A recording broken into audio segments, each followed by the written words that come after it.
जब मैं शहर की गलियों में भटक रहा था, एक साधारण कलाकार की तरह, कैमरा हाथों में, आंखें होश के साथ खुली हुई, तो शहर के हर कोने ने मुझे प्यार के साथ बुलाया। ये कोई कोइंसिडेंस नहीं था। शहर में होने वाली हर घटना मुझको अपनी ज़िंदगी से जान पड़ी, जिसे खुद शहर ने लिखा था। तो आइए उसी कहानी को सुनते हैं जिसे शहर ने लिखा था।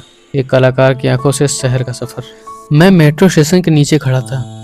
ट्रेनें लगातार आ रही थीं, जा रही थीं, और उनसे होने वाली वाइब्रेशंस को मैं पूरी तरीके से फील कर पा रहा था। लेकिन मेट्रो मुझको एक मेटल के पीस नजर नहीं आई। उस वक्त मुझे लगा कि जैसे ये कोई समय की नदी है। फिर जब आगे बढ़ा तो एक पुराना स्ट्रीट लाइट जल रहा था, बिल्कुल धीरे धीरे, जैसे कोई भूला हुआ चांद। पुरानी इमारत नजर आई कि चीख चीख कर बोल रही थी कि मैं भी कभी नई थी, बस अब मेरी पहचान खो गई है समय के साथ।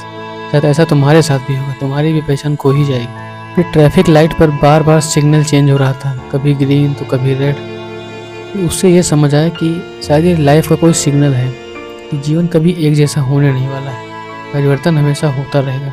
फिर चलता ट्रैफिक मुझको बहा ले गया। मन में एक सवाल भी आया कि क्या मैं हूँ भी या फिर सिर्फ बह रहा हूँ। सड़क किनारे एक बेंच खाली पड़ा था, जैसे मेरा दिल।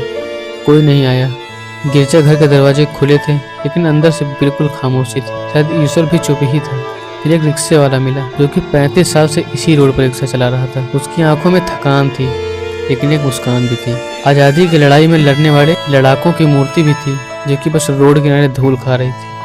शायद महानता भी भूल ही जाती है दुनिया। एक कुत्ता भी मिला, जो कि सोया हुआ था, बिल्कुल चित, बेफिक्र, जैसे उसको किसी भी चीज़ की परवाह ही नहीं है। एक पुराना फव्वारा मिला, बिल्कुल सूखा पड़ा हुआ, बिल्कुल मेरे सपनों की तरह। एक क्लॉक टावर भी मिला, जिसकी घड़ी टिक टिक कर रही थी। वो बता रही थी कि समय ही तुम्हारा दुश्मन। मैं सोचने लगा, ये तो मेरे ही चेहरे हैं।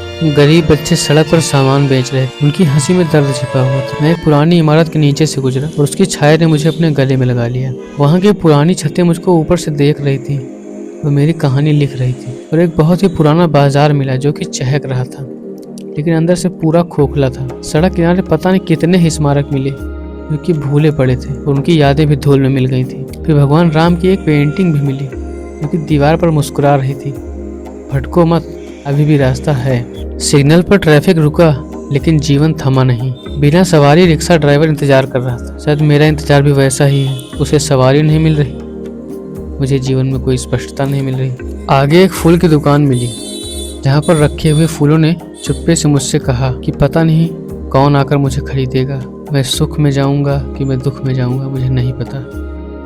मेरे साथ क्या होने वाला मुझे नहीं पता। फुटपाथ पर एक आदमी सोया हुआ था, बिल्कुल चित। उसने मुझे सिखाया आराम की कला। गरीब लड़का भीड़ में बिल्कुल रेत के साथ खेल रहा था, कोई नोटिस नहीं कर रहा था, लेकिन उसका संसार बिल्कुल पूरा था। और ये शहर अब तक मेरा कैनवास बन चुका था। हर शॉट एक ब्रश स्ट्रोक।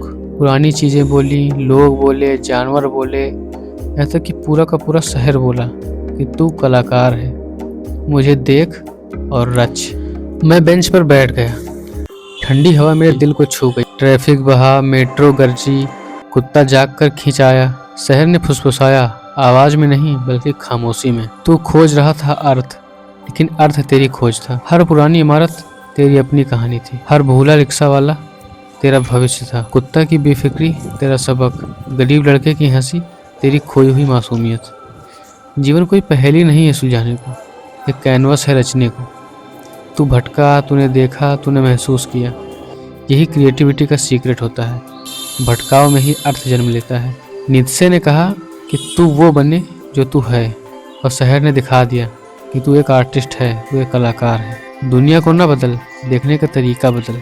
अब ट्रैफिक भी संगीत लगता है, सूखा फव्वारा कविता लगता है, मूर्ति की धूल में भी गहराई दिखती है। शहर ने मुझको एक आर्टिस्ट नहीं बनाया, उसने बस मेरी आंखें खोल दी हैं कि अब तू देख सकता है, तू सुन सकता है, तू कुछ रच भी सकता है, कुछ क्रिएट भी कर सकता है। सबका शहर कुछ न कुछ बोल रहा है।